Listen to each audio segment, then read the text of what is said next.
um, and there you go. And during this forum, members of the community will have the opportunity to ask questions. I will be asking a series of questions. You got a sense of some of the ideas of some of the things that will be coming up. But interspersed in there will be some questions from members of the community. For each question, you will have 2 minutes to respond. Eli has set up a timer in the top of his screen. There is also should be a timer in the top right corner of the general screen. Are we all seeing that? See. Do we all see the timer? Thumbs up for a timer if you see a timer. Let me start it. Okay. Let's see.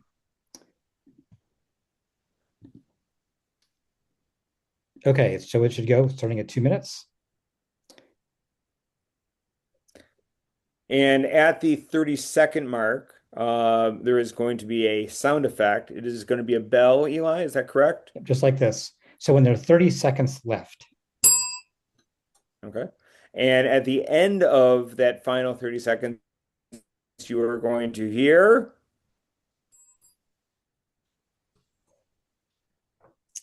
so Jason, you're again breaking up a little bit. You may have to Okay. kind of enunciate pretty slowly. But the videos are Okay. posted online on the Washington County Democratic Party website, and also you can access them through YouTube if you just search, WCDP school board panels Saline, it'll pop up in a day or two. So even if there are fairly few people who attend tonight, we usually get quite a good number of viewers over time before the election itself. So that in many ways is the major audience for this. And Brandon Smith is joining us. So we have one local citizen.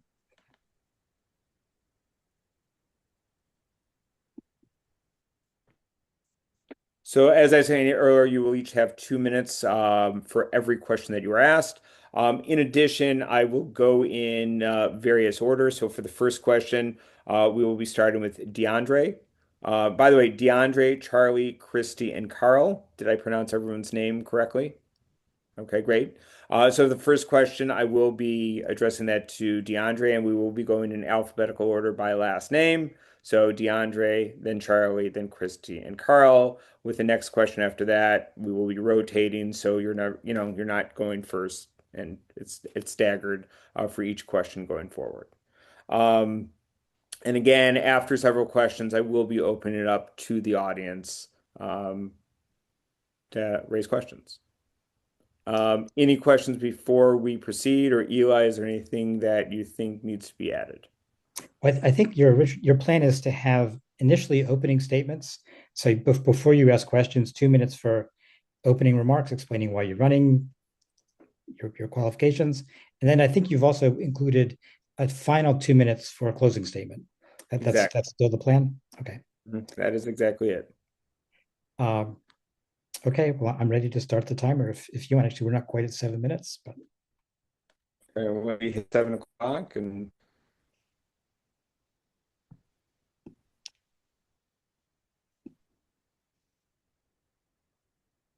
7 o'clock that is.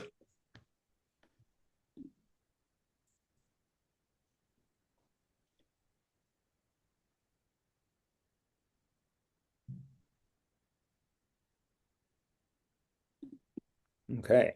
Welcome to the Saline School Board Forum discussion. We have four of the 8 candidates who are running for Saline School Board this year. I'm Jason Gumenick, and we also have Eli Nathans with us. This is being sponsored by the Washtenaw County Democratic Party.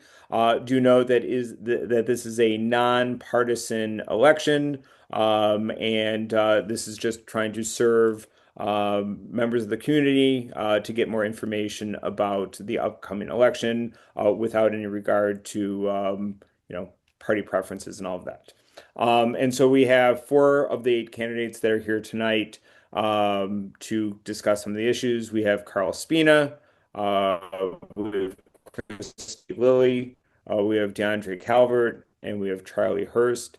How this is going to work is that we will have um, I will be asking several questions. I will give each of the candidates an opportunity for an opening statement, and then move on to more significant questions about issues in the community. And then we will open up to some community member questions. Members of the community that might be present, please use the raise hand function, and I will call on you in the order in which you are listed. If you want to pose a question into the chat, I can also read that question as well. So, that being said, we are going to address the first question, and each of the candidates will have 2 minutes to answer each of the questions. Eli will be ringing a bell at the 30-second mark, and then a longer bell when the time is up. So if you can. And we're going to start with DeAndre, then Charlie, then Christy, then Carl. And for the opening statement, tell us a bit about yourself and why you are running for a position on the Saline Board of Education and what will be your priorities. And Yeah. DeAndre first. All right. Thank you so much, Jason. And thank you, everyone, for your time. I'm DeAndre Calvert. I am originally from Flint, Michigan, not too far away from here, but it seems like a world away sometimes. Just a regular dad that has fallen in love with Saline schools. Came here. It'll be 3 years next month that we're in our house. In York Township, and coming from the Metro Detroit area. My son was in a. If people have seen my son, he joke around. He either looks like Maui or Moana, and so either one, depending.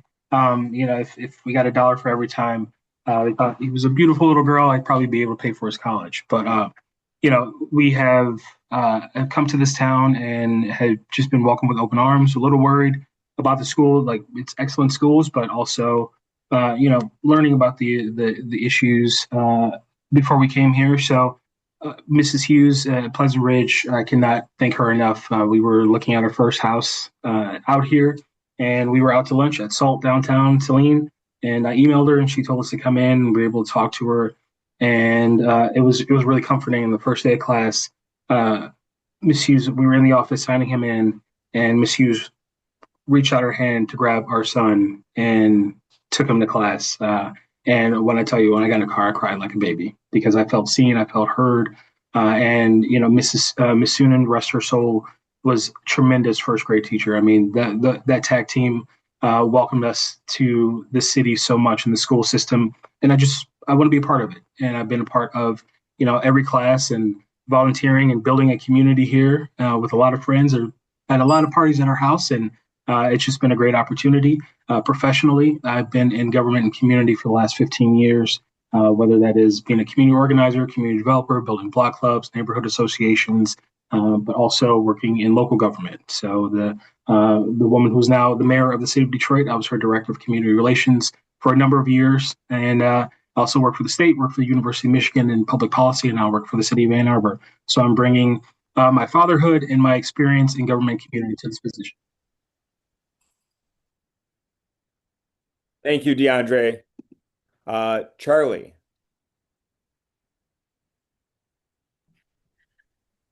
Hi. So I'm Charlie Hurst. My pronouns are they, them. I'm a non-binary mother with 2 kids in the district. I have been living with multiple sclerosis for almost as long as I've been married, so about 20 years. And you never just get one autoimmune disease, so I've got like a bunch of them. And health insurance, my family paid 16K out of pocket last year, even with health insurance through my previous job. And I know that this is a massive issue right now for our teachers. So this is like one priority is just, reducing the cost of insurance and also like what they're paying out of pocket, and of course increase like teacher pay. So I grew up in Philadelphia. I was actually part of a reverse busing effort to help desegregate the schools in Philadelphia.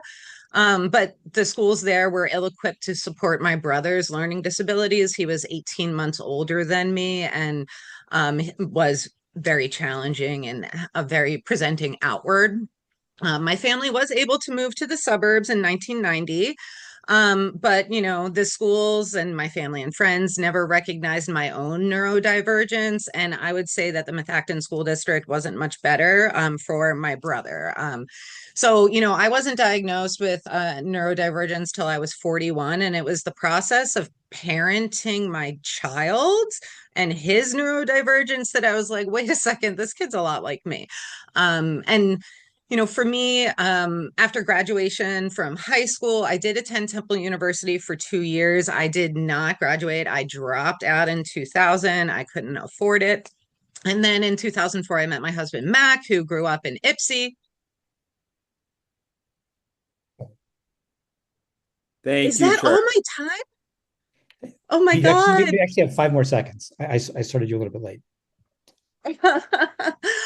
So I moved to Saline in 2002. I've been involved in school boards for over a decade. I served on the DEIAC for 4 years. Priorities for me are going to be mental health, having destigmatizing different specific mental health illnesses, and also increasing school funding and advocacy in the community, but also to our legislators in Michigan, in Lansing. So I do apologize for. Yeah, sorry. Thank you, Charlie. Christy. Hi, everyone. My name's Christy Lilly. First and foremost, I'm a parent of 6 kids in Saline. So you may have seen me around the community. We have kids ages 10 to 17. 2 of my kids are adopted from China. They're Chinese. My oldest is transgender. I have a set of twins in there. So we have a wide range of things going on in our household. I will say Matt and I have seen a lot, both between living in the community for the last 13 years and then parenting the 13 kids. We're really active. We've been foster parents to a medically fragile child from Africa. We've done respite care. We lead small groups foundation that I support. So we are busy in the community, but all of this has really taught me that the experiences that the kids have at the schools are really informed by the teachers they have. And I'll just say, like, my kids have had some of the folks on the call here, and they have made my kids' experiences at the school phenomenal.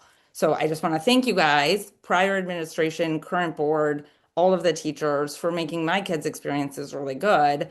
And this is part of why I decided I wanted to run. 3 things I think converged to then, set me up to have this opportunity to run.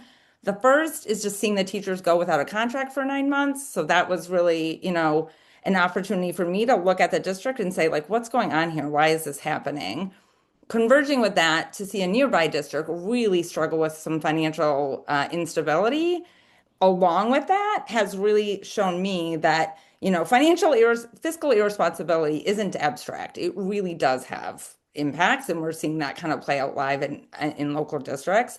And then finally, I retired. So I have the time to invest that I would really want to, help the community. Professionally, I retired from a 20 plus year career. I led big $100 million initiatives for large banks. And I will hand that back over to you, Eli, or to Carl. Oh, I don't know why that music is Thank there, you. Thank you, Christy. Yes. Carl. Oh, well, hello, everyone. My name is Carl Spina, and thank you all for hosting this event and attending the event. I have been a teacher in Saline area schools for 25 years now. I just retired from that role this spring.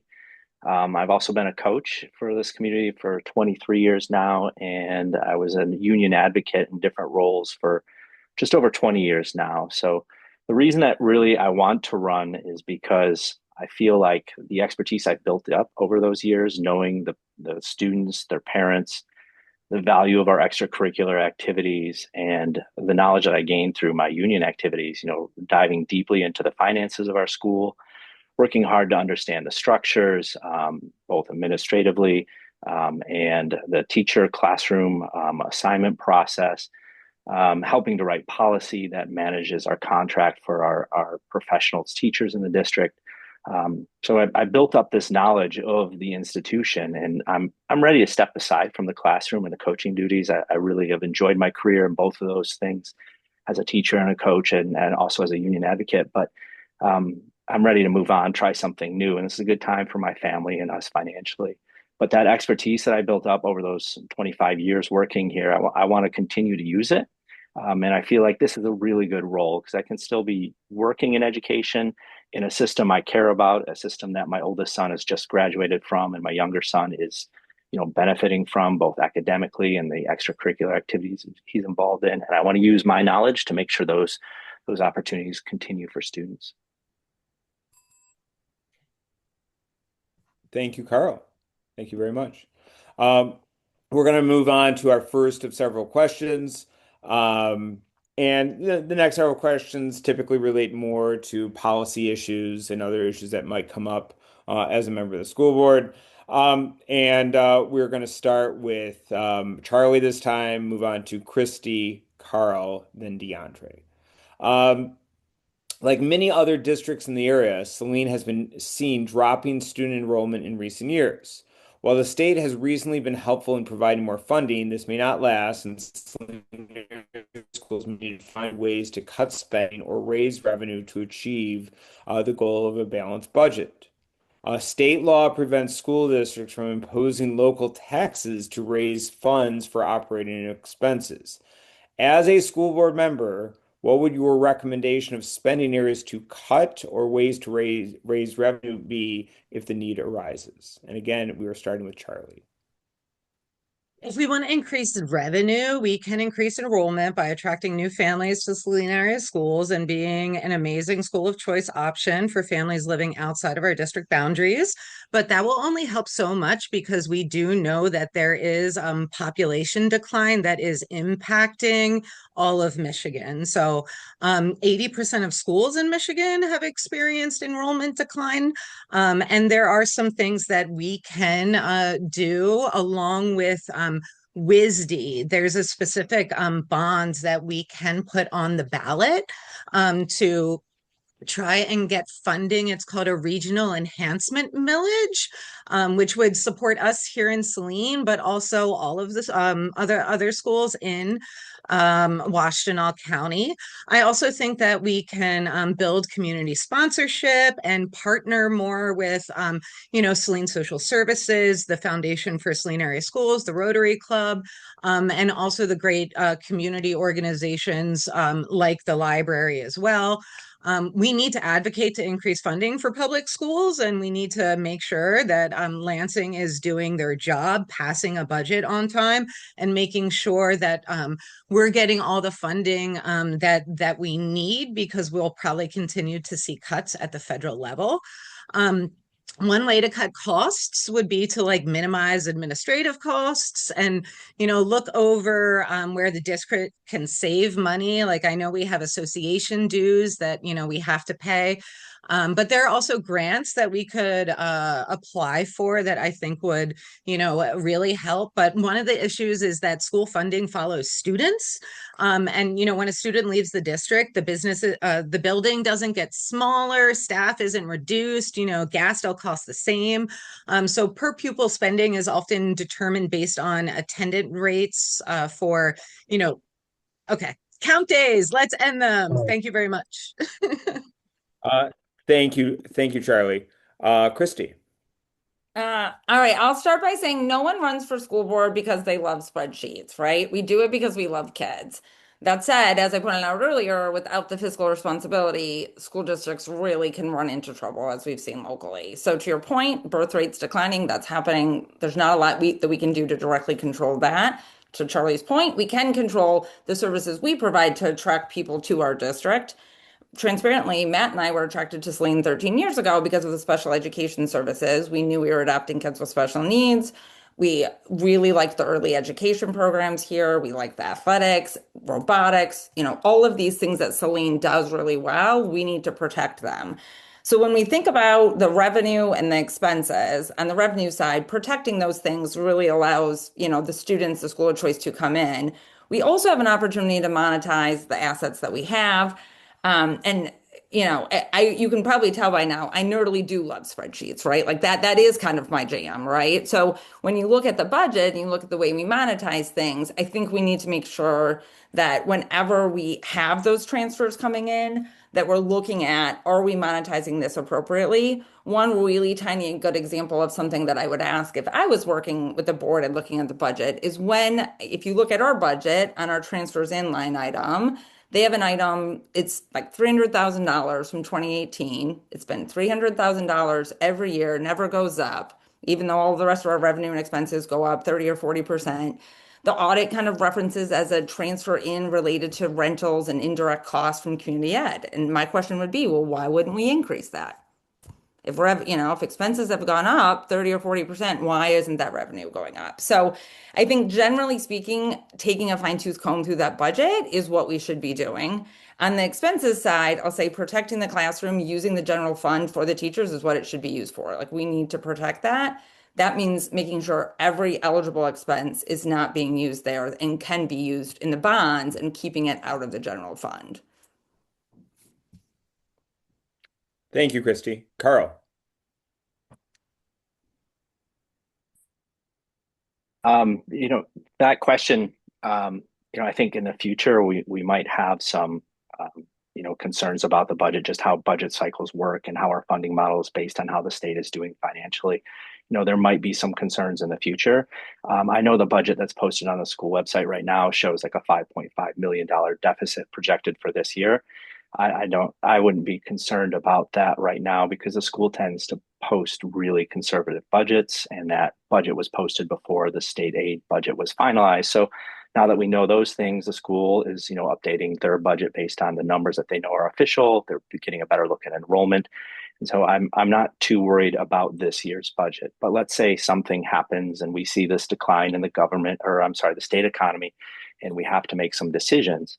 I'm often fond of saying that budgets reflect priorities. And I think will be a common thread here, like the spending has to be directed at the most essential part of the job of the institution, which is education of students. So it has to be directed there. My real specific goal would be to take that budget that has existed, and there's these line items that exist across decades. I'd go back pre-COVID and look at what we're spending on each of those line items and then compare it to where it is now. And I would look at those areas that have seen a significant increase and ask some questions about that increase there. Like, why are we spending 25% more on X over the past 6 years? And is there a significant improvement for students? Anytime we can find an area where we can, chop off those things that have grown in expense in terms of the burden on the district without improving directly the educational experience of our students, whether it's activities, whether it's in the classroom, whether it's essential services related to transportation. I would start by looking at those things if we had to make those difficult decisions, but cuts away from students would be the place to start. Thank you, Carl. DeAndre. I feel like ditto is not an official response, but it's what I feel in my heart. You all have hit on so many points from so many points that I couldn't even try to echo those without being redundant. I will say I think another aspect to this, cuts are a slippery slope. One person's line item is another kid's impact. So ultimately realizing that it's never the kid's fault, and we have to do what we can for them. So making sure that that the impact is not felt at the student level and also at the teacher level.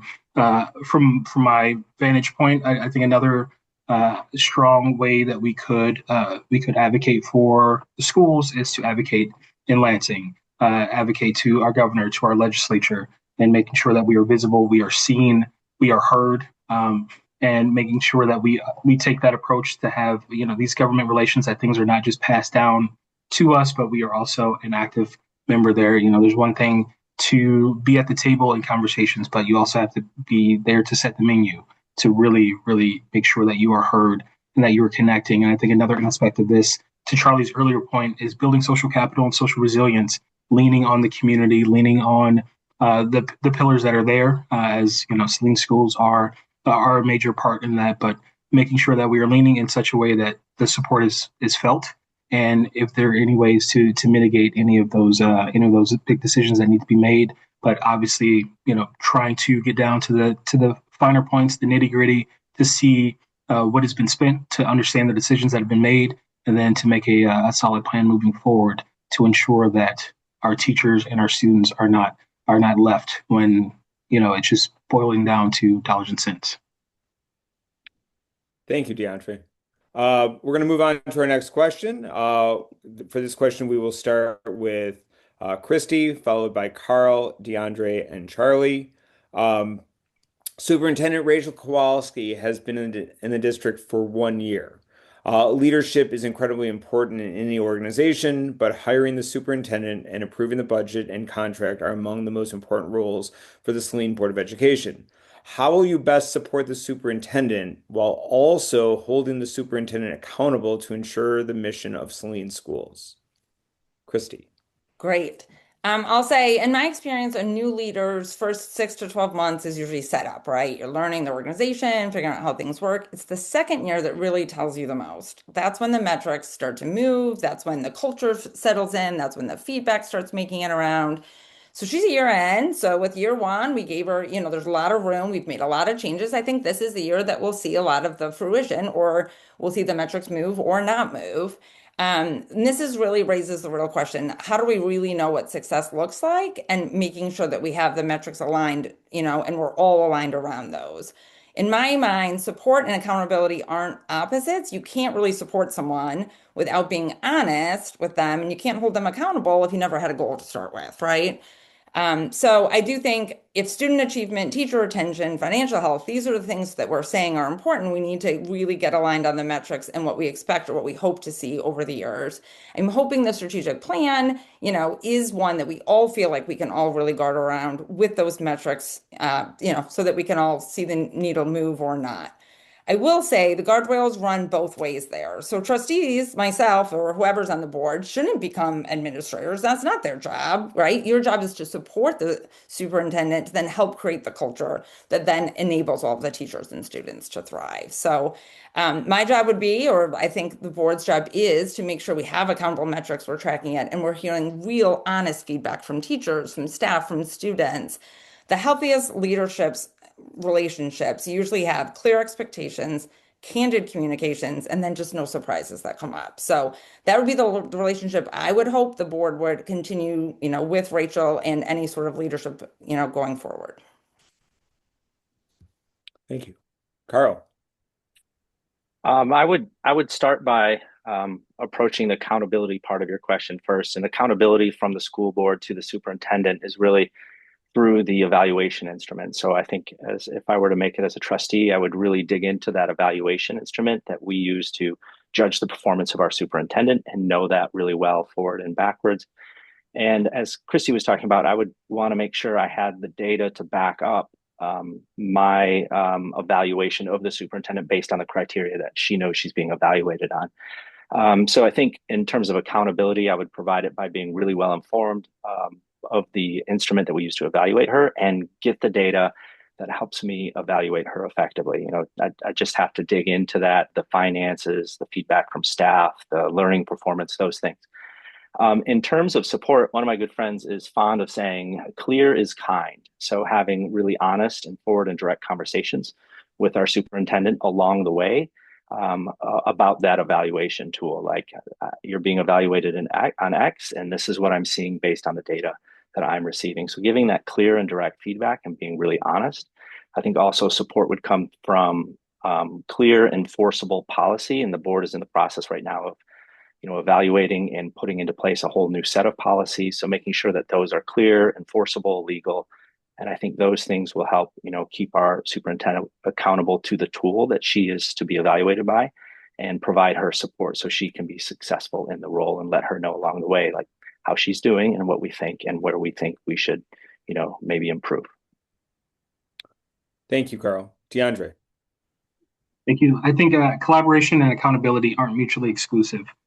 Iron sharpens iron, and we can celebrate wins, we can build strong foundations, and those are paramount to a great working relationship, especially for the benefit of others. But at the same time, continuing to do an analysis and assessment of areas of growth. Obviously, a lot of times, but the priorities are set. So those are the metrics, and those are easily identifiable, and finding again clear cut ways that we can hold that accountability there, making sure that what is talked about is what's being done. And a lot of things can be discussed in perfect worlds and all that, but making sure that things are actionable and impactful. So finding the proper way to continue to keep those lines of communication open, continuing a great working relationship, ultimately not losing the goal of who this is all for, but while still building, hopefully together in a collaborative way, and moving things forward. Thank you. Charlie.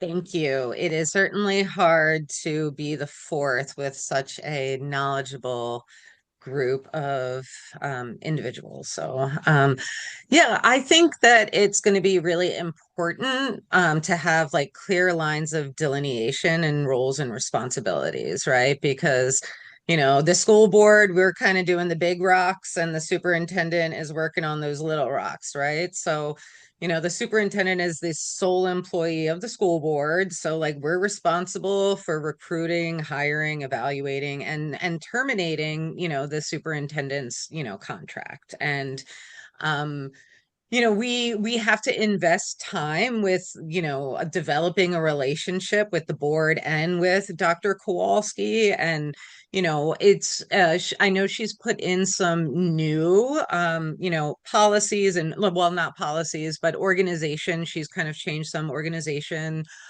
structures. And it's going to take a while for us to see, what happens like with those changes. So of course, metrics are going to be really important to follow, but hearing what the community is saying, I think is going to be very important. So having a good relationship with like Jackie Martin in communications to know, like the school board, we get emails, the superintendent gets emails, like we want to understand what the community is thinking of their job, and also the staff. So it's also an opportunity for us to learn how the superintendent is fitting into like the SAS community and what needs they might have, so that we can identify like any ways that we can work well together. And when it comes to the evaluation, we have great resources like MASB. They have like a wonderful tool. So really like that evaluation is one of the like most important things that a school board does every year. It's a yearly thing, that and the budget. So thank you. Thank you very much, Charlie. And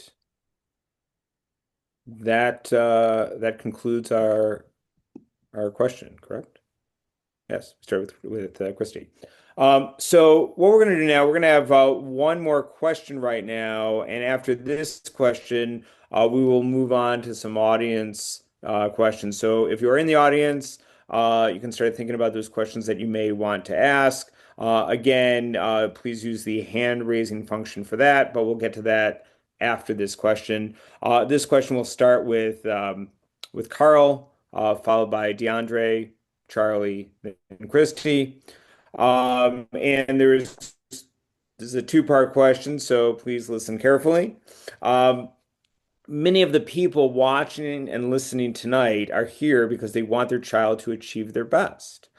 Student math scores for the M-STEP have mostly come back from the pandemic era dip to where they were from the pre-pandemic levels. But these scores don't mean that every child is achieving. What would you do to advocate as a school member to address the learning loss? In addition, what are your additional areas of focus and concern regarding student achievement in the district? So again, the first part is about what would you do as a school board member to address the learning loss? In addition, what are your additional areas of focus or concern regarding student achievement in the district? Starting with Carl. Yeah, that's a big question. Having, experienced COVID in the classroom, both a bit at middle school and at high school, it was a huge impact on our students.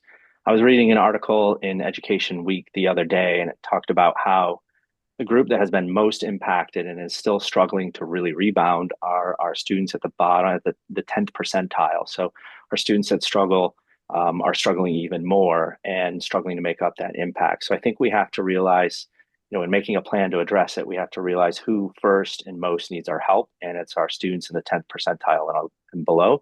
And I think we also have to realize where they're at, which creates some really unique problems because those students that were most impacted by COVID and reading in particular, those students are in like late middle school and early high school. And the article went on to talk about how those teachers in those positions are not really trained in the foundational bits of teaching reading and vocabulary. It's just not part of your instruction when you're trying to be a secondary teacher. So there's a problem there because like the teachers that are encountering this learning loss are not equipped necessarily with all of the skills to help address it. So to address it, I think number one, we would have to continue to use our MTSS coordinators. Those are people that are specially equipped to like dig into the data of assessment and student performance and identify students that need assistance. And I would say that one of the core functions of the board is to address the budget. And I would push my fellow board members to encourage our superintendent to focus the school's budget on making sure our core classes where all of our students go through are minimized in size so that we can help support those students that are in that 10th percentile. And also, along with something the high school has been doing, developing these introductory courses like grammar and composition, introducing students to English, and introductory math and science classes to help support them. One additional area that I don't have time much to talk about, but AI, we have to prepare students to use it in their workplace and appropriately as a student. I was really trying to avoid hearing that sound. I'm trying to avoid having come up. Thank you, Carl. DeAndre. Thank you. The pandemic changes all. I think it's safe to say, but for our students in the classroom, I think addressing the social emotional needs is really important. What goes into that, and there are different levels of obviously academic achievement and attainment, but also anxiety and things like that. That there's a term COVID kids for a reason. I believe using qualitative and quantitative data to help understand the needs is really important. Obviously, from the best and brightest out there throughout the world, but from our people right here, understanding their needs. I would say another area of focus for me is just to make sure that our families know what resources are out there, and there's this battle that I see, accessibility versus availability. Just because something is there does not mean people know that it's there for them. So just because we may have a number of amazing programs that are in the school, just making sure that there are constant reminders, especially with those that have been identified, families we've talked to, things like that, seeing test scores. So making sure that everything has access to them. So opening those lines of communication. And I think it would be important to really have that mindset, but also build a learning community, not only within the schools, but outside the schools too, and in a way that it is in support, and especially, again, coming out of something like the pandemic, making sure that people feel supported and connected to their education and whatever level that they're at. Sometimes the system does not work for everyone. The curriculum does not work for everyone. How can we meet people where they are, meet students where they are, mitigate those negative things, accentuate the positive things, and help them learn in the spaces that they're at? So to build a community of learning around them, I think would be really important. Thank you. Charlie.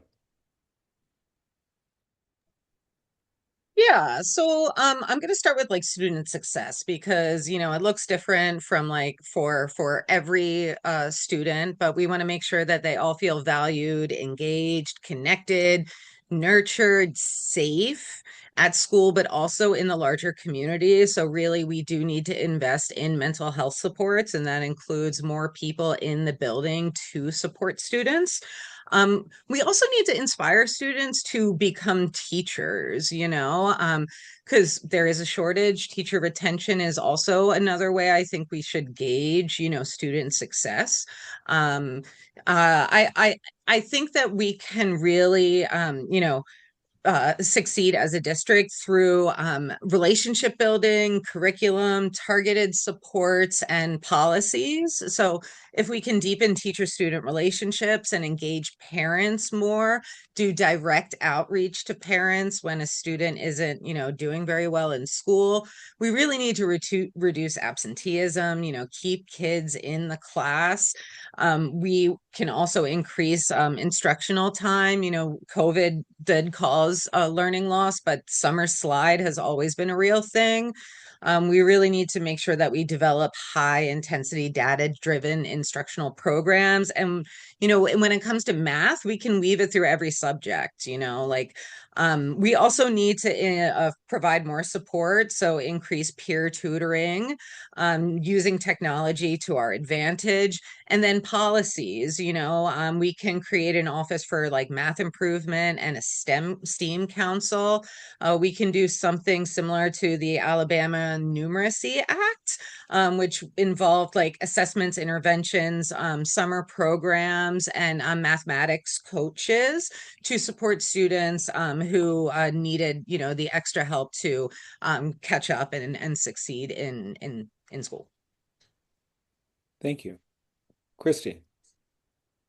So I think about this one a lot. Obviously, COVID impacted everyone differently, but the headline in general is good news, right? We're moving in the right direction, but just because the average is moving, I think DeAndre made this point, that doesn't mean everyone's moving, right? So to Carl's point, if the bottom 10% is the population that we want to look at, the question then becomes, what are the 10 to 20 reasons why that group has fallen behind? How do we identify and then, get some sort of interventions in place? So I think one of the things that the data has shown is that, intensive in-person early intervention is best. The more time that goes on post-COVID, the less we have for that, which is why we have these 8th or 9th graders, to Carl's point, that have fallen behind. In my own family, I will say, kids were impacted differently. Some of them were fine, some of them weren't. My youngest fell quite far behind and did have that intensive in-person small group training with Saline area schools and has rebounded beautifully. What I want to be able to do is provide that same service to the families that don't have it accessible. I knew enough to go ask for it. I pushed, to make sure that if he needed an IEP, he got one. I don't think all families have that. And that's where on the board, to Carl's point, if we're responsible for the budget, I want to make sure that we're providing the school with the services that they need, post-COVID, to be able to reach out and identify those kids to make sure they're getting all of the services that they need and that they deserve. So, in the end, I think, averages going up is great, but we want to make sure that we're not letting kids drop off the edge and then not following up and intervening whenever possible. Thank you. Yeah. We're going to take a break from some of the questions that I've been asking, and we're going to move on to some audience member questions. I do see two questions that have been posted into our chat. And if anyone wants to ask a question, they can certainly raise their hand. I do not see any hands that have been raised. So I will read the first question. This is not listed as anonymous. So I will say this is from Michael McVeigh. And he asks, how would you deal with any interpersonal conflict that might arise on the board? How would you deal with any interpersonal conflict that might arise on the board? And we'll start with DeAndre. Yeah, it's bound to happen. It's human nature. I think in this role, the ultimate goal is the impact of our students, whether we have kids currently in there or not. Taking on the role of public service is really important. So, through the good and the bad, keeping that North Star of the students and recognizing that we all come with different experiences. Before being on the board, where we're coming in with people that are currently serving, and still keeping that ultimate goal, realizing that any static in the meantime is only detracting from the work that we're trying to put in and we're trying to advocate for and trying to make actionable. So making sure we never lose that. And also it just comes down to personal accountability, personal calmness, and, recognizing that those feelings will happen. They need to be heard. They need to be felt. You got to, like I tell my son, you have to feel your feelings. But at the same time, it serves no one any good to lean into them and try to get a win. The win is not with someone you disagree with. The win is ultimately the work that we put in for others. It's someone I feel like I've been put on this earth to serve, and that has been tough to remember sometimes, especially when you feel you're right. And there are two sides to every story, and the truth's somewhere in the middle.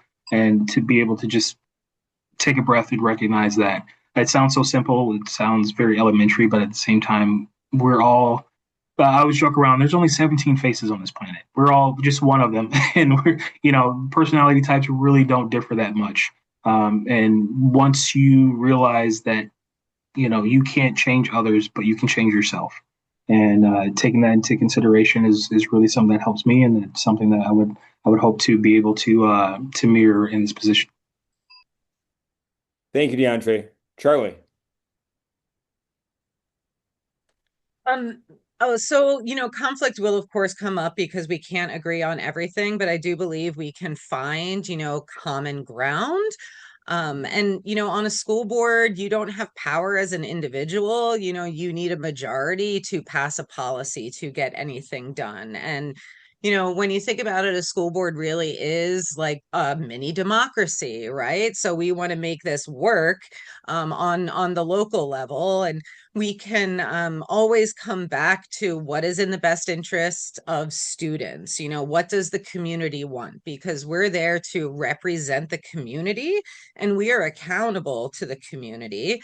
And we also want to model, Saline's compass, right? We want to model restorative justice practices, and also like spend time thinking, about ways to reply, making sure that we're using the best methods of communication, and also following all of the rules like Open Meetings Act and things like that.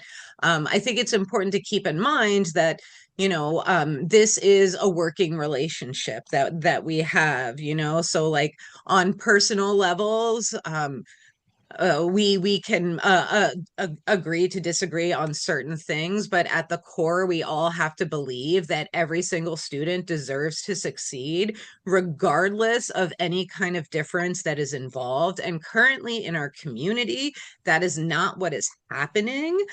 We do have to address some real problems. So investing time and energy into, conflict, or, not getting the work done is going to be to everyone's detriment. So spending time to coalesce as a board, to actually get to know each other and to work together and know how to communicate with each other is so important. Thank you, Charlie. Christy. So I'll say for anyone who's served on a board before, to Michael's point, there's going to be, if you've served in large boards before, you're going to have interpersonal differences. The point of being on a board, though, is that you set that aside for the shared goal of the board. Here, we're all there for the kids, and this is not a small investment. I'm sure, Michael, as you can attest to in terms of time. So everyone that is there is literally doing it because they love the kids and love the community that we're creating. So a couple of things I would say that have helped me, and that I think are important as people, think about this role going forward, is that number one, everyone wants to be heard and everyone deserves to be heard. So we should take the time to hear different viewpoints from our own, respect them, and then try and come up with a collaborative answer that serves all of our students. So I know that is something that is, worked really well for me in the past, and that I think, Michael, I think you've done a really good job at, right? Leading the group in a professional manner to really focus on the shared goal and hear all viewpoints. Take the time. If it takes the extra half hour, we're going to sit there and hear it so that we can hear all of the viewpoints and try and come up with a collaborative answer. So, all that being said, Michael, I appreciate the question, and I also appreciate the little challenge to all of us as we go forward, as you step off the board. So, Carl. Thank you, Kind of Christy. a repeated kind of theme from the other candidates. I think when we keep our focus, our goal as the main goal, it helps resolve some of the problems, because in the end we're here to help students. And recentering that idea, I think, is important for all of us when there is that interpersonal conflict. And to what Christy was saying, one of the things I really appreciate about the current board is how they manage those interpersonal differences. I don't know what exists up there, but I know there are some really educated people and they hold differing views. But as a board, they function professionally. They can disagree in a professional way, and it doesn't come out in this ugliness. It comes out as this is the place we've landed, and this is where we're moving forward. The bridge to civility, there's like these 9 points about it. My favorite is listen to understand instead of trying to listen to respond. So like whenever I disagree with someone, whenever whether it's a family member or a colleague, I want to know what it is that you're thinking, and I want to know why you're thinking that way. I want to get to the root of it so that I can better understand and appreciate your opinion, and maybe in some way we can find some middle ground. But I think the most important part is that interpersonal conflict doesn't come out at the board level, at the board meetings, because that creates issues for a district in terms of how it's viewed and who applies for positions there. So it's important to keep those things managed and professional. Thank you, Carl. And on behalf of Michael, I would like to thank the candidates for some great answers to their questions. Obviously, interpersonal communication and relationships is essential to an experience like this. So thank you. I'm going to move on to another question from the audience. This is an anonymous question from a community member. And we're going to start with Charlie, move on from Charlie to Christy, to Carl, to then DeAndre. And the question is, there's been a lot of talk about the importance of teachers. What is your view on the importance of ESP and support staff, or ESP/support staff, and how can we support them? Yeah, they are so important because we're talking about our paras, our bus drivers, we're talking about custodians. There are so many people who work in our building and they all contribute so much. And we know like we have a shortage of paras, we have a shortage of bus drivers, like we really need to make sure that we are taking care of the people that we have and attracting new people, hiring new people, so we need to make sure that the paras have the support that they need, and reducing class size, making sure that students are getting that one-on-one attention is going to benefit the students enormously, and it's also going to support the teachers, because we do need to make sure and the ESP, all staff in the building, that they also feel safe, included, and welcome, that they're healthy to come into work, and making sure that our ESP community has all of the like technology that they need, like there are things that we can use like walkie-talkies to make communication just much easier and shorten the amount of time it takes to get in touch with each other. I also think that making sure that they have coverage, when they need to like take time off or go to training. Ongoing training is extremely important for everyone in the building. So I want to make sure that like bus drivers are getting the support and the training that they need, just like, teachers are. So like diversity practices, how to support students, like and I also think one way we can support bus drivers in particular is having more like technology on the bus, especially the back of the bus. I know some districts have a like back of the bus camera, and I think that is something that we could invest in to support our bus drivers, and just pay them all more money. Please make sure that they have, top-notch benefits. So I appreciate all the work that they do. Thank you, Charlie. Christy. So first and foremost, I want to say, the question in and of itself alludes, I think, a lack of respect is what I'm hearing a little bit. So I think first and foremost, we need to make sure we're showing the staff support. And so what that really can look like is a couple of different things. First is how we hear the feedback. So do the existing forums where we hear from them, are we really truly hearing authentically what's going on? Do we have leadership from, the union that's coming back and telling us this is what we're hearing, this is the things we care about? So I think first being heard and respected is really important.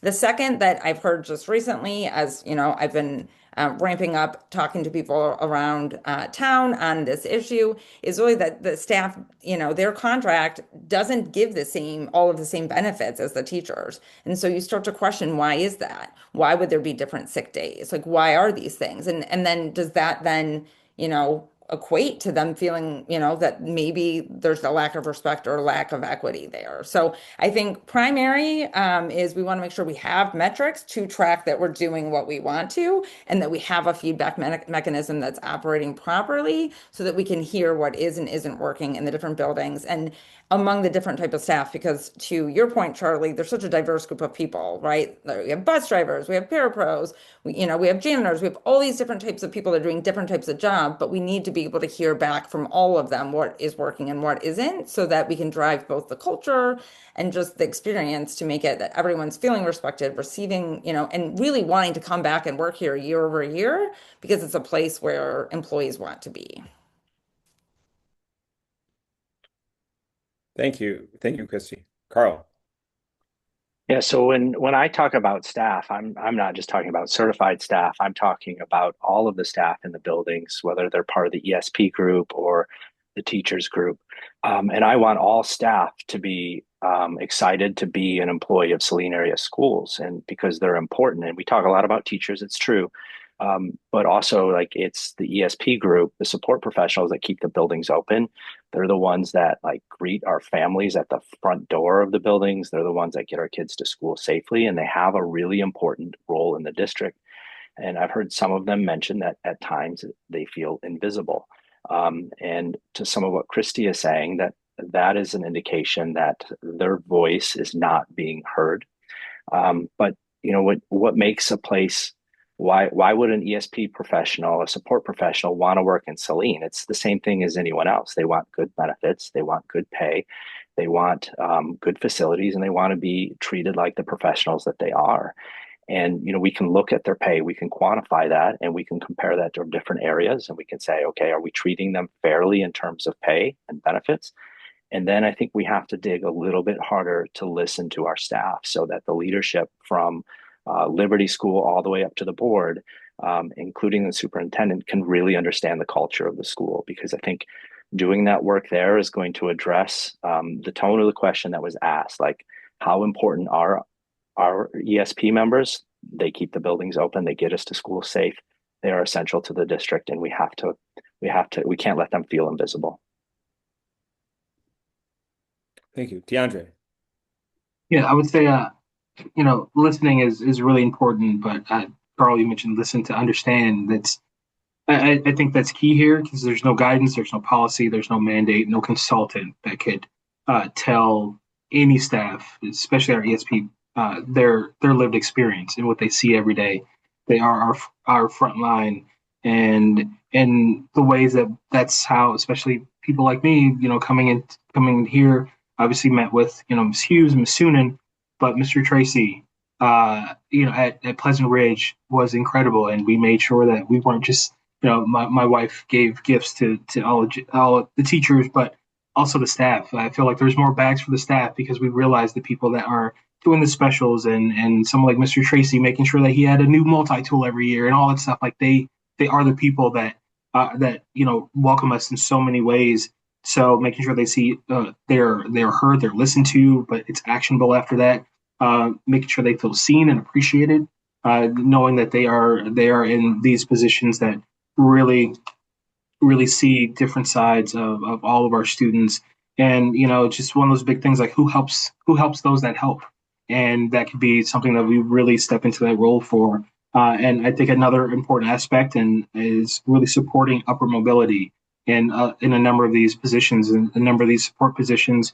How can we provide training, education, and support that? So when there are openings, especially if there are openings on the teaching staff, that if we have a para teacher, paraprofessional that has been with our students, and our students love them just as much as they love the teachers as they go through our schools. That face can be there, but now in that position and making sure that we are setting all of our staff up for success and for fortifying not only their belief in themselves and the role that they do, but really making sure that they have an opportunity to step into these new roles in our schools.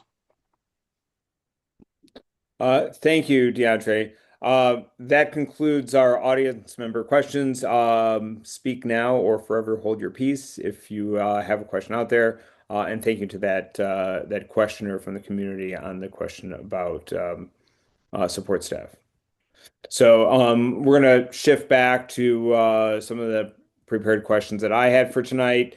I'm going to direct this starting to Christy, Carl, DeAndre, then Charlie. Concerns have been raised about accountability in Saline schools. While the overwhelming majority of students and staff are being responsible, we know that people need to be held responsible for their actions, whether it is a student engaged in bullying, a teacher who routinely shows up 5 minutes after the tardy bell, or an administrator who doesn't follow through. We know that this small minority of transgressions can lead to poor morale in a school district. As a school board member, how would you promote a culture of accountability in the school district? And again, starting with Christy. Thanks, Jason, for the question. So, a culture of accountability really starts with transparency. So, before we talk about holding people accountable, I'd ask this first question, like, does the board have or does the board, see everything it needs to in order to do that accountability well? So accountability isn't about being tough, it's about being clear. And in order to be clear, to have clarity, you need to have good information. So even the best administration in the whole world has to be intentional about getting a full and honest picture around what is happening in its own district, not just the highlights. So a board that only hears good news can't do its job, and addressing that is on the board and no one else, right? So the culture I'd push for starts with transparent metrics and transparent feedback. So whether that's what we just talked about with the ESP providing direct feedback, whether, that is the teachers providing feedback directly via surveys, but clear expectations need to be set up front what success looks like. And then we need to be able to get honest, regular reporting on those expectations. And then I'll say this one thing. I want to be clear about the boundaries. Like, it's not the board's responsibility to just want a student or make sure that, a teacher or an administration who drops the ball is there. Our job is to set the culture at the top, that we have expectations. Everyone needs to meet them, the board, the administration, the superintendent, and then be able to provide feedback that is that happening, is it not, and hold the superintendent accountable to have that transparency and have that accountability across the board in the district. So I will say, finally, the accountability has to run in every direction, including back to us. So a board member who asks for follow-ups, but then misses their own deadline, kind of misses the point, right? Or if you hold the superintendent to a goal, but you didn't really clarify it up front that you were clear on it, that also misses the point. So I do think the board has, its own role in providing that accountability and transparency to the community. Thank you. Carl. I would say that the board's role in creating a culture of accountability really is a function of evaluating the superintendent on culture and the culture within the district. And so kind of what Christy was saying, that teacher that's 5 minutes late or that student that's bullying is not going to hear from us as board members, but we're going to learn about the size of the problem and how it's being managed through the data that we're going to collect and information that we're going to be hearing directly from the administrative staff and understanding like what's happening and is accountability part of the goal. Part of that data that I'd want to see is about discipline, both as you mentioned, staff and students, like what's happening, how is it being managed, to what degree is it a problem? And I think you also have to understand the culture to understand, as your question pointed out, like, is there a perception of accountability not being applied evenly to students and staff? Is there a discrepancy there? I'd also add that our superintendent can only be as successful as the policy, as clear as the policy is, because without clear policy, without clear contracts, it's hard for that superintendent to enforce accountability throughout the institution. So we need to make sure we're supporting that clear language. I also want it to be enforced evenly, and I want it to be enforced kindly, because if we have this fear from our students or our staff that, a misstep is going to result in a consequence, then you're not helping the staff or the students or the district in its entirety in any way. Thank you. DeAndre.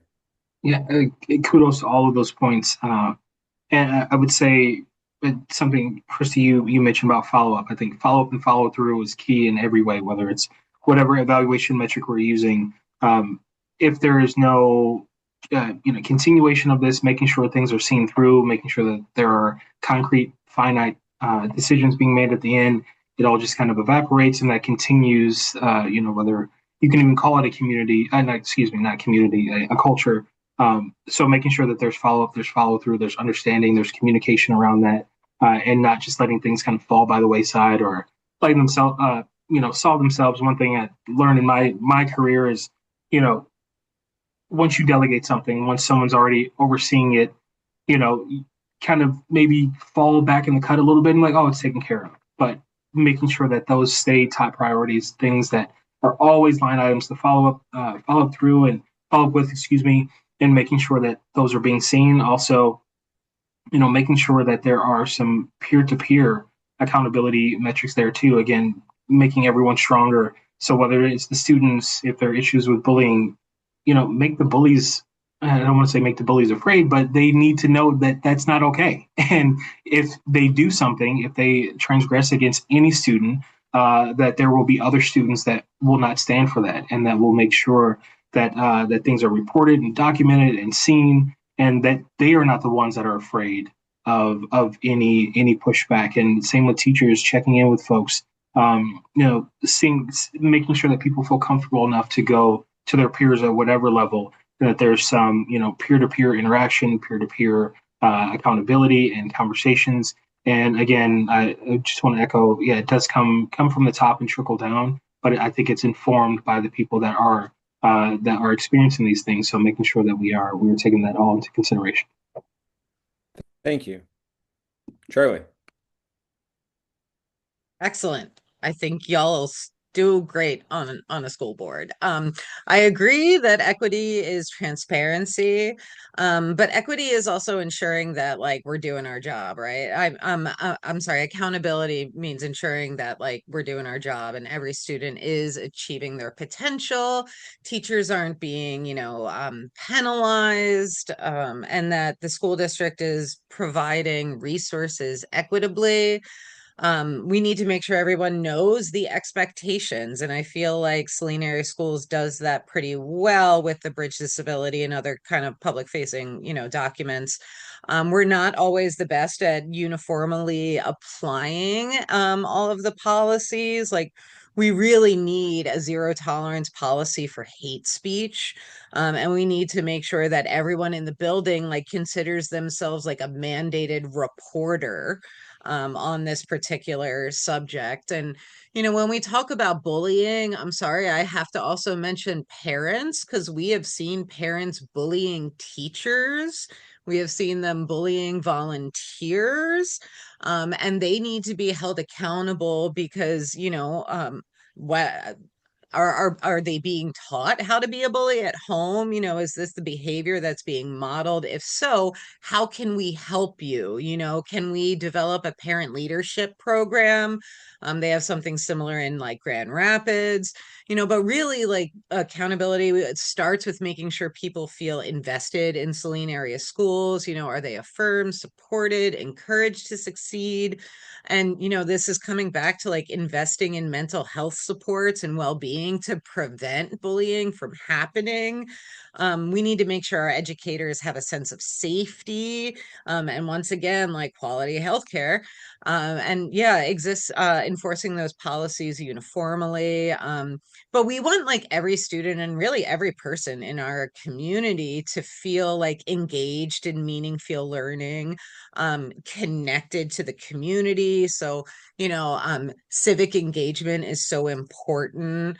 We need, to make sure that our educators feel like energized by our work. We also have great tools that we can rely on, like the MASB, the Michigan Department of Education, and WISD to help, improve governance, efficiency, and share resources. And they've got a lot of training programs that I think can also help sort of be preemptive of like the need for trend or preventative prophylactic. That's what I mean. Thank you very much. Thank you, Charlie. And that leads to a perfect transition to our next question regarding school boards. School boards around the country and we're going to start with Carl for this question.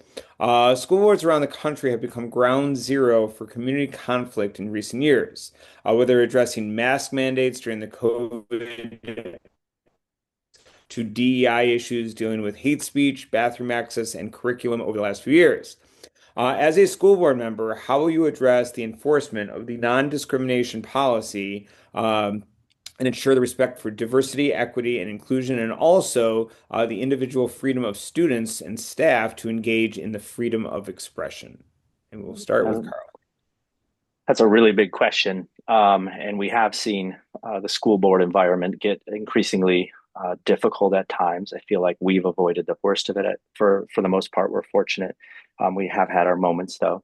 I think, first of all, it's important that the institution see the leaders of the institution, including the school board and the administrative staff, living and showing constant respect for these things, showing respect for diversity, living this life that shows that they really care about these things, not just enacting policies.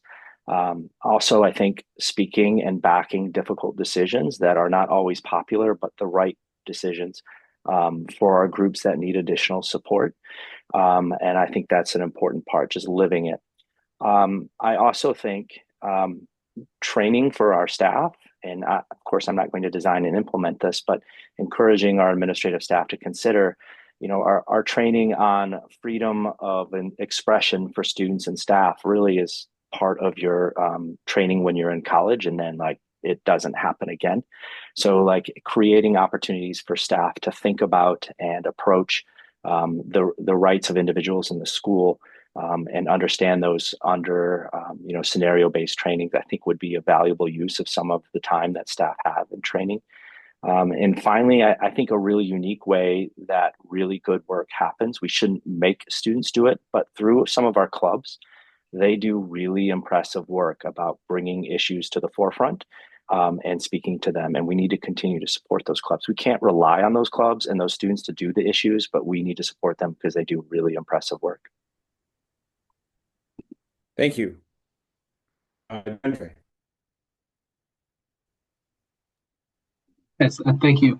I think in this role, we are stewards of the policies and expectations that have been set out by what is there. So making sure that we uphold them in every situation, and just making sure that the adherence to social norms also and shared culture is very important there. So, students have so many rights, but really they have the right to a good education, and that they have the right that the environment around them supports that education, and it should support their growth and their experiences. So making sure that that is upheld, and whether it's students or staff, but also freedom of speech does not mean there's a freedom from consequences. So again, harkening back to being a steward of these policies and these expectations that have been set at varying levels. And I think that we need to make sure that people realize that discomfort should never lead to disrespect.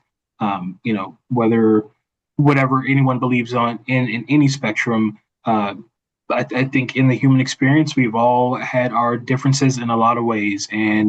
But once someone's beliefs start treading on another person and starts infringing on other folks, that's when, it becomes an issue. And I feel like in this time that we live in, no matter what you believe in, a lot of people want to push those things. But, making sure that we create a culture where people can be unapologetically themselves and express themselves and feel natural and comfortable in their own skin and their own beliefs, but at the same time realizing that they are part of a shared experience, a shared culture that takes all of us. And making sure that we have the policies and expectations in place that there's no comfort in trying to impose or judge or belittle anyone else for whatever differences they may have, but recognizing that we are set in a lot of systemic ways. So making sure that we continue to enforce and evaluate and create that safe space for everyone. Thank you, DeAndre. Charlie. Yeah, thank you so much for this question. I had mentioned I'd been involved in school boards for a decade, and I started in the Loudoun County School Board, which, if you know LCPS, it is for all the wrong reasons. We've had a physical altercation, parent removed by police, 200 people giving public comment. So school board has changed so much that you really can't compare it to what it was like, 20 years ago. And I think it's really important, like when we talk about freedom, the, core of that freedom has to be, our anti-discrimination policy. People need to understand, like, we all have to agree on this policy. Everything else is built, around this policy. And we do review the curriculum to detect bias and ensure diverse representation, and that we depict contributions from people across all categories. And I think that this only improves us. We need to stop thinking or educating people that we're not taking anything away from everyone, but we need to ensure equal access to everyone for like all programs. I served on the DEIAC, and I think it's really important to engage people in that way. And ultimately, I would love to see something like what Loudoun County had, because they had a public facing DEIAC, and there are genuine concerns around safety where people do not want to, be public facing in that kind of, way. So, once again, like enforcing that zero tolerance for hate speech, especially when it comes to some homophobic slurs. We really need to make sure that we're educating people around that, and that we have clear procedures for reporting hate speech, and that we provide restorative justice, opportunities, making sure that we are investing in that training for everyone in the staff. We have a great DEI specialist. We have building equity leads that are doing, wonderful work, and we need to make sure that they have the support that they need. And, our teachers are doing so much outside of, and all of the staff in the school, including the ESP, they're volunteering on committees. They're doing, equity leads. Like there's so much that they're contributing. We have to make sure that they feel appreciated, and that they have all of the resources, that they're doing. And we do have to do some community education, so we need to make sure that people understand. Was that the end of my time? Oh. Yeah. So, do you want to take 5 seconds to finish with that? No, that's fine. I totally lost my train. But thank you very much for this opportunity. Thank you. Christy. All right. So one of the board's jobs, right, and primary job is to ensure that we're following federal and state law. So we start there and we have these policies. Then it's on the administration, superintendent to go ahead and implement it. So the heart of the question has two different sides of it. One is we want to protect our students from discrimination. The other is we do need to protect the rights of students for free speech, right? And on the second piece, and I think this is what you were getting at, Carl, of we need to protect like freedom of expression. We also need to teach our high schoolers how to have this conversation, how to have differing opinions and be able to discuss it. To your point, Carl, if you go to college, you learn about it there. Ideally, rigorous high schools are also talking about it. You're allowed to have different opinions, and we need to be able to learn to talk about them in a respectful manner. The real rub is, I think kids, in high school and in college, have a really hard time with the, difference of belief is free. You can believe anything you want, like you are allowed to do that. When it moves into conduct, that's where we have an issue, where we don't have, where we may need to have boundaries. And so, obviously you can't harass, threaten, stop. We have very good policies to all of this. I am so impressed with all of the work to write these policies we have. And, Charlie, you are on the DEI, say thank you. Ryan Kerr, amazing. We have great things in place. What I think we still struggle is, really being able to have people do have freedom of expression. You can say, you are allowed to say these things, right? But you need to be respectful, and we can't move from free speech into conduct. And that's where I think we as a district really, we have the policies. I think being able to then implement them at every level, at every school is where we are challenged. So to your point on the slurs, like, yeah, slurs are used everywhere. But you know what's good is our school is working on it. Like when they are getting reported. We do have a restorative justice, Charlie. They are getting addressed. So, in my hopes of hopes, is that we as a board can mirror that type of freedom of expression and respect and be able to have this type of discourse for our kids. Do you have a question, Jason, or are you just waving at me? Thank you. No, Yeah, I was okay. just letting you the our beautiful sound effects. We have not That been was your hearing, so sound I effect. was just Got kind it. of Thanks, Jason. that's just my signal. I was trying to be we're trying to be as subtle as Amazing. possible there. Um, um, and Carl. Oh, I've already answered this question. Oh, I'm sorry. I'm sorry. That's right. That's right. I'm sorry. Thanks for giving me a Um, second chance, so I'll polish it this yeah, time. Just yeah, kidding. of course. That's right. Of course. Um, um, Moving on. In the late 90s and early 2000s, there was a huge wave of hiring of classroom teachers in the Saline area schools. In the last few years, we have seen some new teachers who have left the district, as well as a large increase in those experienced teachers who have retired, present and company included. Is there anything you would like the district to do to keep these teachers from leaving the district? What should be done to support teachers moving forward? And we will start with DeAndre. Yeah, I would like to mirror a lot what I said about our paraprofessionals, ESPs. Again, listening, um, you know, make sure they feel heard, appreciated, recognized for their individual and collective efforts.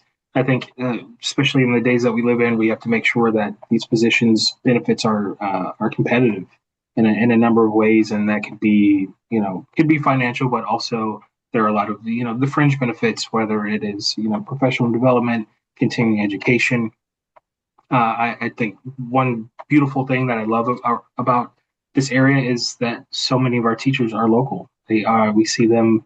I feel like I see just as many teachers, in school than I do in the community. Whether it is at my son's summer camp, seeing his third grade teacher, or we were at Jazz at the Mansion and seeing some teachers, and they are here too, and recognizing that there are a lot of socioeconomic needs, especially right now, so that those can be addressed, and what can't be addressed can be supplemented in a number of different ways that can, maybe mitigate some of those. But I think the appreciation, recognizing our teachers, and making sure again there's upward mobility, there's opportunities for continuous growth, continuous improvement, and how can we support them in the classroom too. Work-life balance is very important, but they both have impacts on all of us. So how can we strengthen their resolve within the classroom? What resources are there? What policies and procedures can be put in place to make sure that they are fully supported and fully seen, but then also making sure that outside of the classroom, that the job keeps them here, keeps them in our community, as they are already pillars and people that our kids love seeing out and about, and people that we love building these relationships with.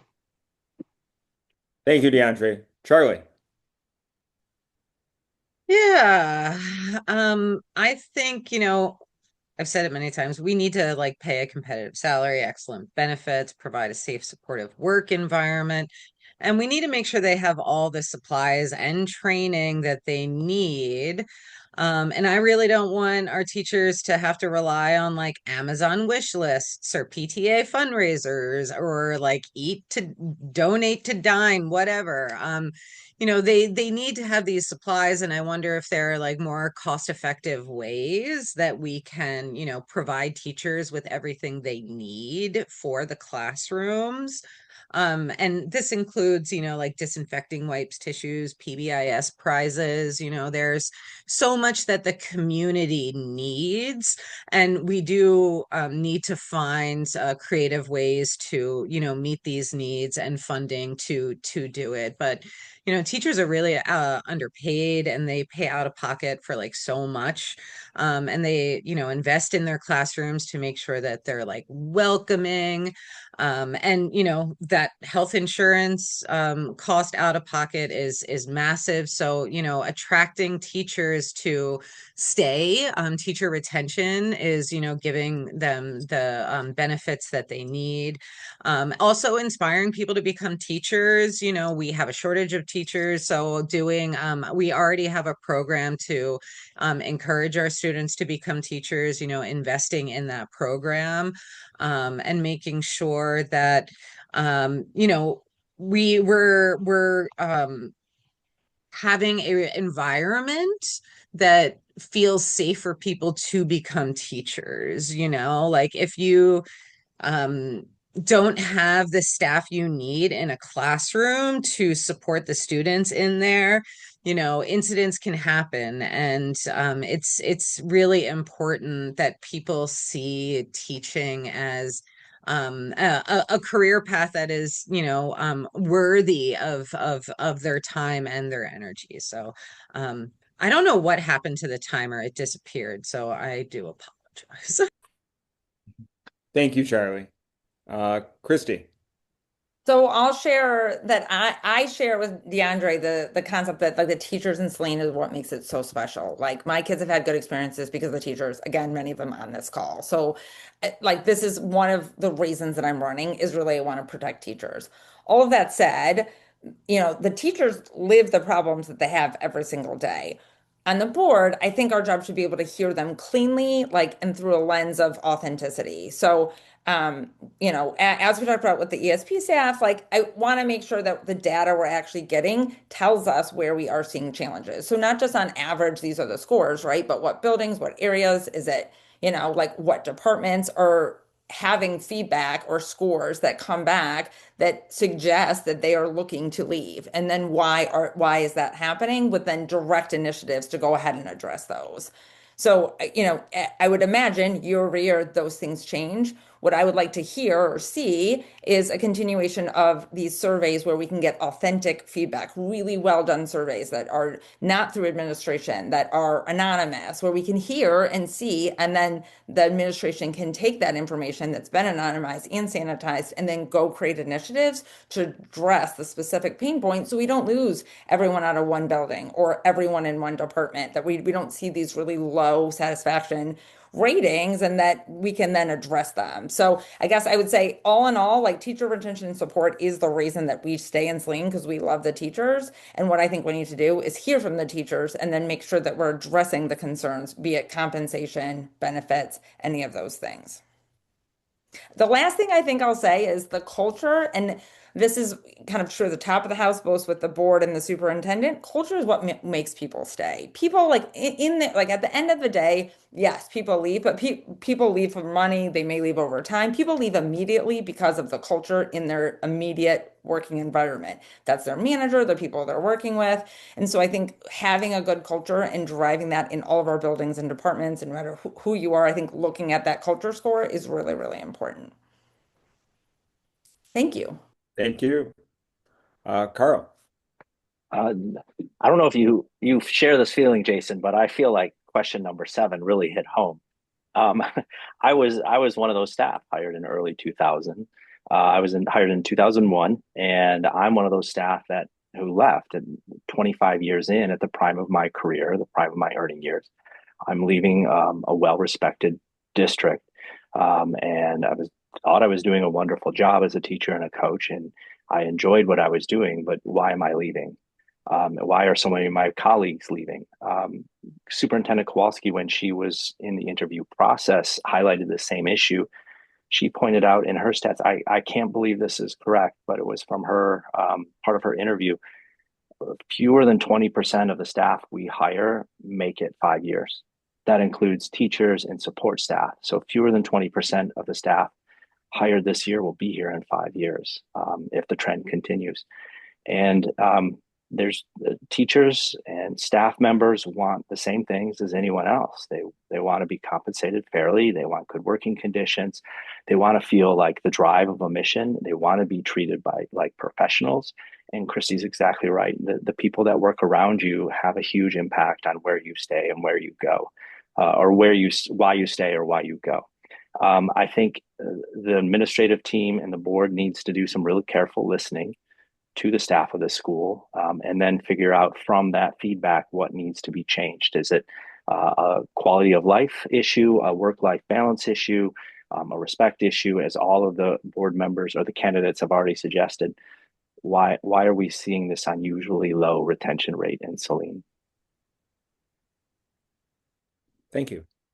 And that concludes that question. We are going to finish up the evening with a final closing statement from each of our four candidates that are here tonight. Do remember that there are four other candidates who are also running for the school board position. And we will start our final closing statement with Charlie. Schools are at the heart of democracy. So it's where we learn our history, our civic duty, and it's our first experience existing in a community. We need to ensure that students like know about government and how to participate, and that it exists for the common good. I will on the school board advocate for, fully funding our schools, and also supporting a culture that is inclusive and responsive. It takes a massive community to support our public schools. We have legions of volunteers and fundraising organizations that, we absolutely support, and we appreciate. I care about the qualities of school in Saline, and an equitable education, because I don't want our students to be limited to a small geographic area. In my life, I've moved 17 times over 42 years, and that's 3 states. So I want students to like get out and explore, experience different cultures. And really, I want to give students a voice. Like one of the policies I would love to change in SAS is have the student school board representative elected by the students instead of appointed by the board and the superintendent. And I want to make sure that people know that there's infinite pathways to success. It's not just like test scores and early college. It's also about exploring, these different trades. Like the WCCC is like an awesome resource in our community, and I think it's important that students and families like understand what it is and how to access it. And I think it's really important that we're like sparking curiosity in our students, and that they're engaged in something. I want everybody in our community to feel like they're engaged in our schools, even if they don't have kids in our schools. So thank you. Thank you, Charlie. Christy. So thanks for the opportunity, for all of us to chat tonight. I have so enjoyed getting to know more about all of you. So thank you for sharing. Across all of the questions, you've kind of heard, the approach that I'll bring to the board, which is really just defining problems really clearly and not leading with solutions, and letting those that are closest to the work provide input into it. So be that teachers, staff, and using data to actually define what is happening. Also, I just want to say that professionally, Carl, like all of your experience, I think is amazing as a teacher. DeAndre, all of your government work is amazing. What I love about boards is that you bring all of these different things to the table and you can work collaboratively to bring diversity and different skill sets to make the whole group function. I think our current board has that, and I hope that whoever gets elected to the next board brings that same diversity. In terms of what I can do going forward, I, like Carl, I've retired. I have the time to do this. I've worked on many boards before. Carl, like you are such a good resource here. Charlie, you're such a good resource. All of us have done really good things. What I think going forward is that we lead with the data and keep, to your point, to everyone's point here, keep our students' experiences first and protect our teachers to help retain the talent that actually makes Saline special, which is all of our teachers. So thank you guys. Thank you, Christy. Carl. First, thank you again for hosting, and thank you to all the candidates because it has been wonderful to engage in this conversation and get ideas and understand you better and where you stand.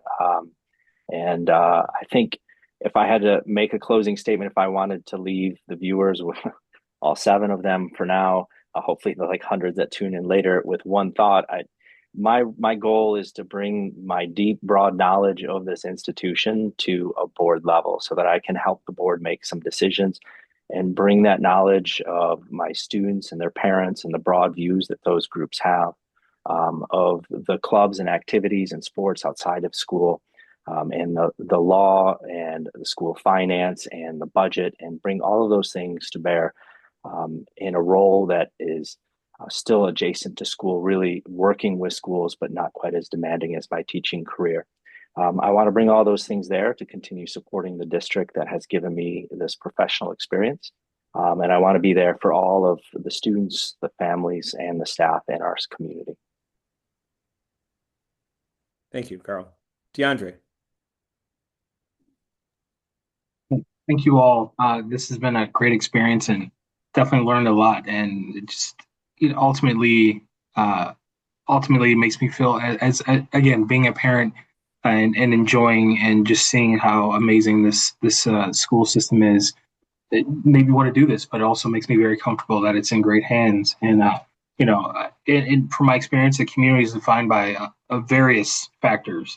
But at the end of the day, we're all 48176, and we are all in this together in a lot of ways. No matter, I remember when I first moved here, living in York Township, but I went to Saline. I'm like, what is this all about? Not understanding, but learning in a lot of ways and deepening my ties to the community, learning a lot more. But our unique experiences should ultimately enrich our community, however we define it, and however we see ourselves.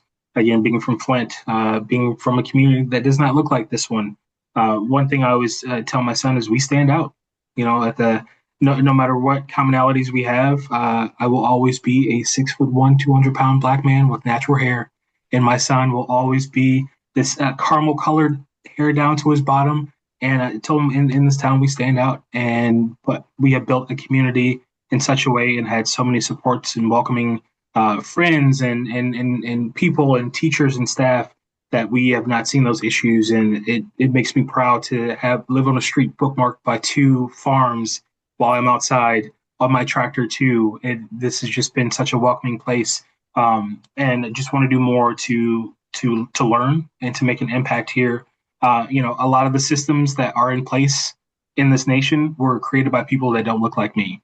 And I want to be an advocate. I want to have an impact on those, but not only for those that look like me, but for those that don't, to be a voice for those that maybe not want to raise their voice or maybe be voiceless. So ultimately, my goal is to connect people to resources, empower our students and our staff and our teachers, and engage the community, because ultimately, again, we are all in this together, and being able to utilize those different aspects only makes us stronger. Saline.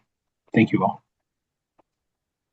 Thank you. Thank you, DeAndre. And I'd like to thank all of the candidates who were with us tonight. I'd also like to thank Eli, who did a great job in organizing the event, as well as doing the timekeeping. So if we can send him a little bit of love as well.